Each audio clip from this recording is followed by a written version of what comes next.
It was a dark and stormy night. A group of men dressed in black crept silently through the streets of Chittagong, a port city in Bengal. They had a mission: to strike a blow against the British Empire and to ignite a flame of freedom in the hearts of millions of Indians. They were the Revolutionaries of the Indian Republican Army, led by Surya Sen, a math teacher and a mastermind of the Chittagong Armoury Raid. Their plan was bold and daring. They had divided themselves into several teams, each with a specific target. One team would attack the police armory and loot the rifles and ammunition. Another team would assault the auxiliary armory and seize the heavy weapons, such as machine guns and artillery. A third team would sabotage the telegraph and telephone office and cut off the communication lines. A fourth team would destroy the railway lines and stop the reinforcements. And a fifth team would set fire to the European club and create a diversion. They had timed their attack to coincide with the Easter weekend, when most of the British officers and soldiers would be away or off duty. They had also studied the layout and security of the armories and prepared their weapons and explosives. They had rehearsed their roles and signals and memorized their escape routes. They had left nothing to chance. But they had underestimated the enemy. The British had received a tip-off about the raid and had increased their vigilance and patrols. They had also moved some of the heavy weapons from the auxiliary armory to a secret location. They were ready for the attack and waiting for the signal. The signal came at 10 p.m. when a loud explosion rocked the city. It was the bomb planted by the Revolutionaries at the European club. The fire and smoke rose high in the sky and the alarm bells rang. The raid had begun. Surya Sen and his team stormed the police armory and overpowered the guards. They broke into the arsenal and grabbed the rifles and ammunition. They were jubilant, thinking they had succeeded. But they soon realized that something was wrong. They could not find any heavy weapons such as machine guns or artillery. They had been duped.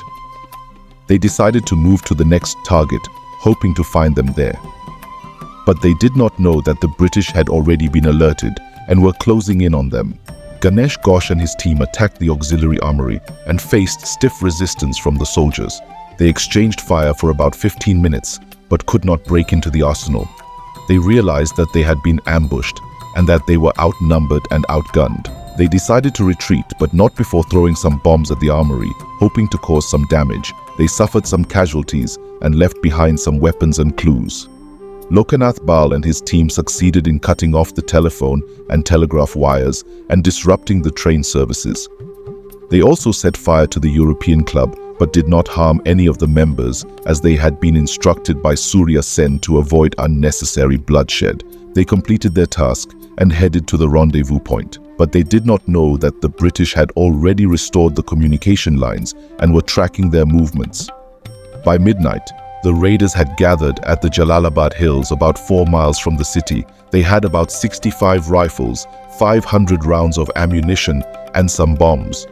They hoisted the Indian national flag and proclaimed the establishment of a provisional revolutionary government.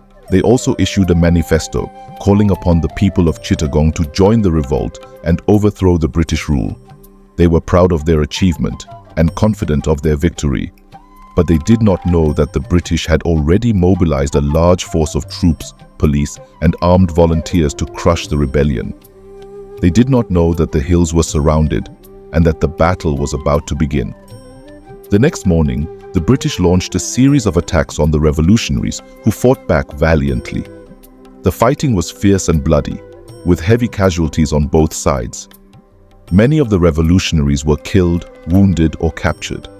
Some managed to escape and went into hiding. Surya Sen himself evaded the British for nearly 2 years, before he was betrayed by a former comrade and arrested in February 1933.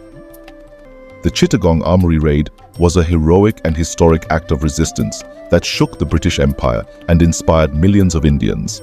It was a story of courage, sacrifice, and patriotism that still resonates today.